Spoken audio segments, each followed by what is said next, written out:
যে অশুভ আকৃতির হ্রদ কাকে বলে এবং সেই বৃত্তান্ত। এবার আমরা যে বিষয়টা আলোচনা করব সেটা হচ্ছে প্লাবনভূমি।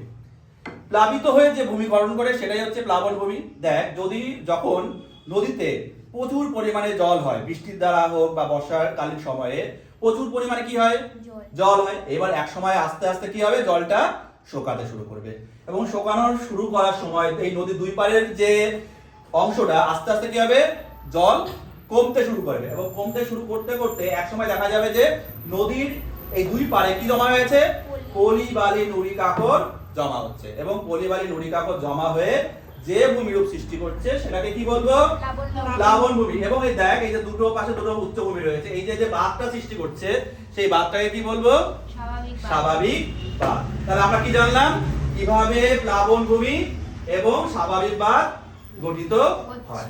ঠিক আছে, বুঝতে পারলি? দেখ, বুঝতে কোনো অসুবিধা আছে? নেই তো? দেখ।